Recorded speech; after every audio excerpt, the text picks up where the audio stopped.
So welcome back to my channel. This time I'll talk about some of the most quirky and rare cameras that I have owned and still have. So hang on.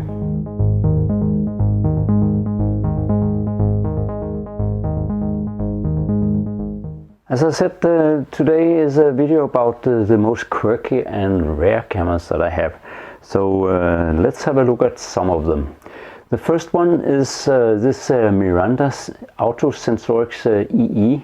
It's a very special camera because it has some features that not many other cameras have. I think it's both a rare camera, but mostly it's a bit of a quirky camera. First of all, the thing that is somewhat special in this kind of camera, you find it in some old professional film cameras, is that you can remove the viewfinder and you can get other viewfinders like a waist level viewfinder. This is a mirror box viewfinder, so that's like a normal SLR camera.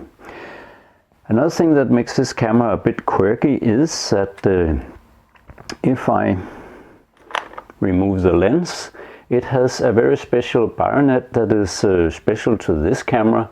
Many brands have special bayonets on their cameras, but this one also has a special thread inside here, so you can actually use screw-in lenses with a 44mm screw-in. That's unusual. I mean, who else uses 44mm? None that I know of. But Mirando chose to do something quite weird. The camera is a hefty camera, it has some weight to it, but it's a very sturdy camera. This one is very old and has taken a lot of images, but it still works smoothly and there's no flaws in this camera.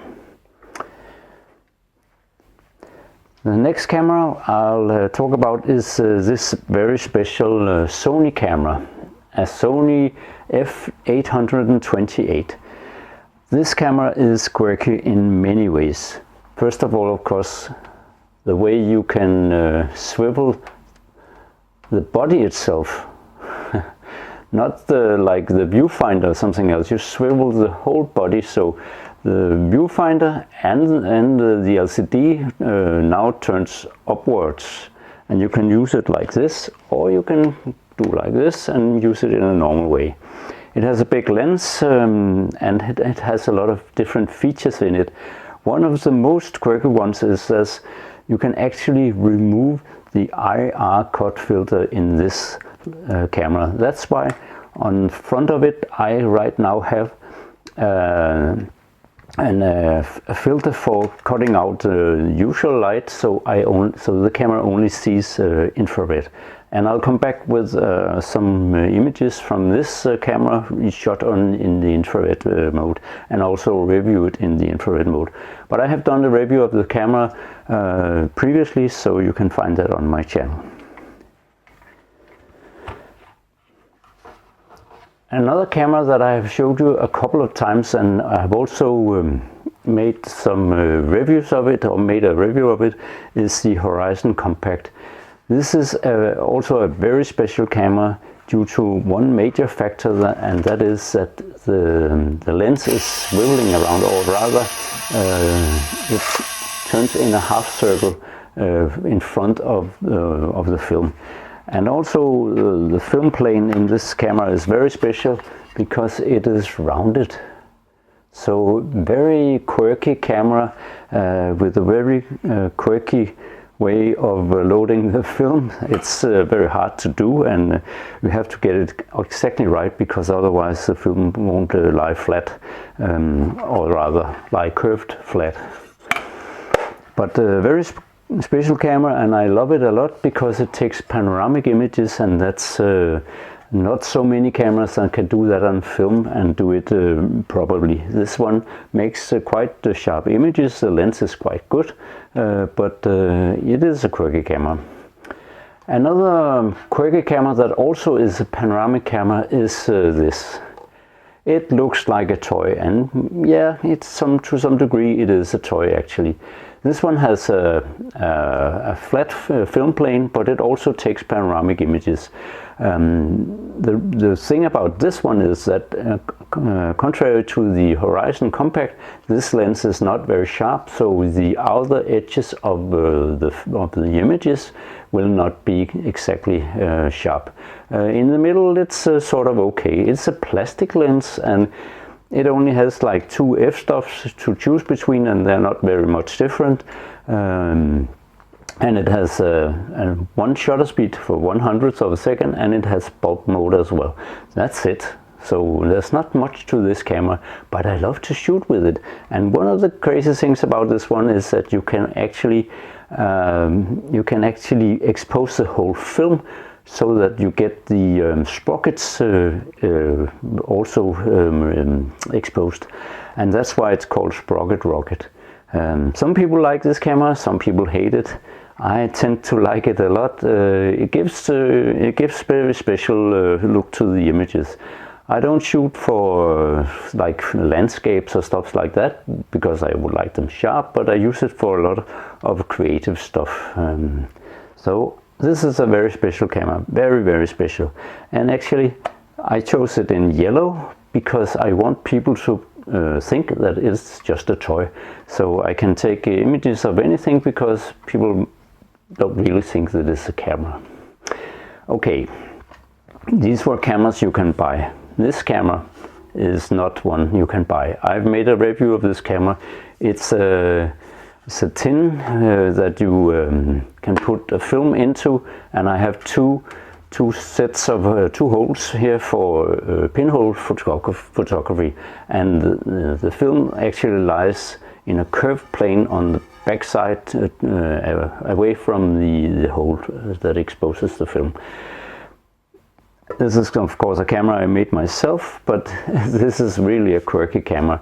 I do 1 exposure, and then I have to get it into a darkroom back to change the film to make the next image. Very quirky, but can give you some really insane images. I love to use this, but it takes a lot of work because, as I said, you expose 1 image and then you have to put a new film inside. The next camera is one of my very rare cameras. I have seen nobody else but myself use this camera.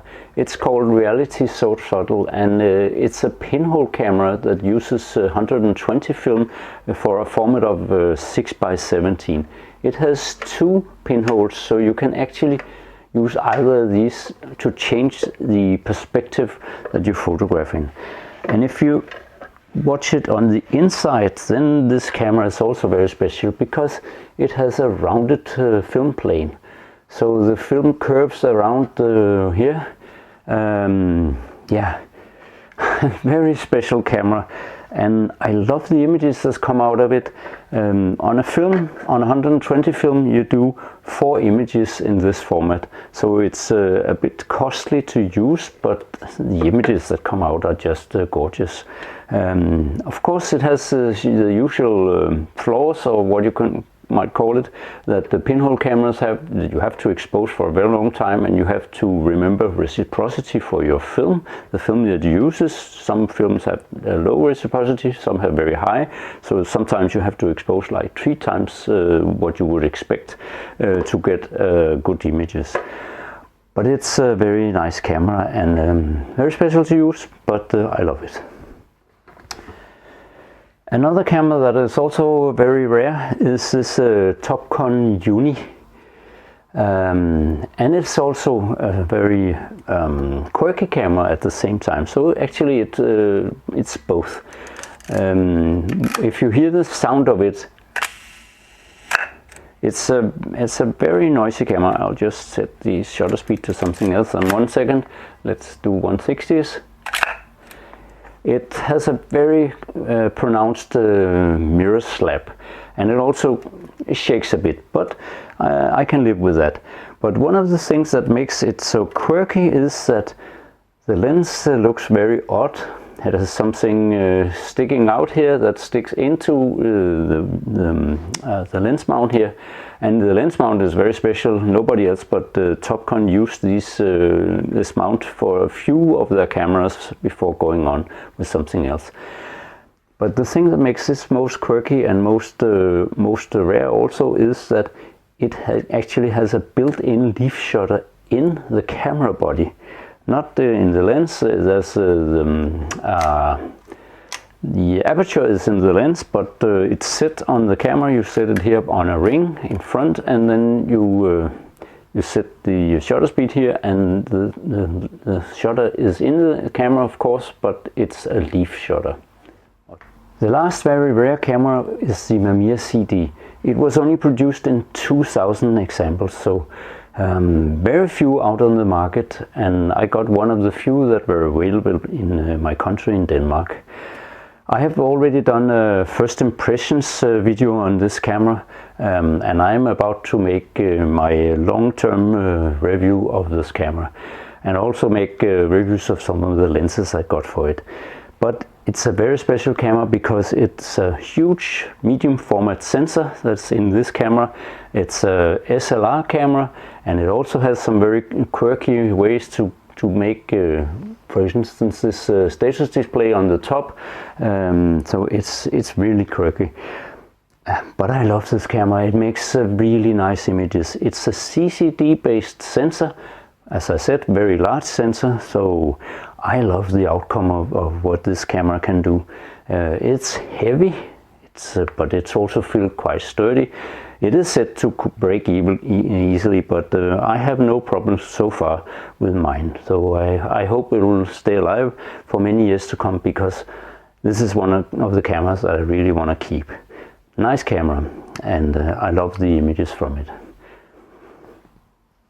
So that was my list of quirky and rare cameras. I have a lot of cameras, but these are the most quirky and rare of them. I hope you liked this video, and if you did, please subscribe to my channel and also hit the like button on this video. So thank you very much for this time, and bye for now.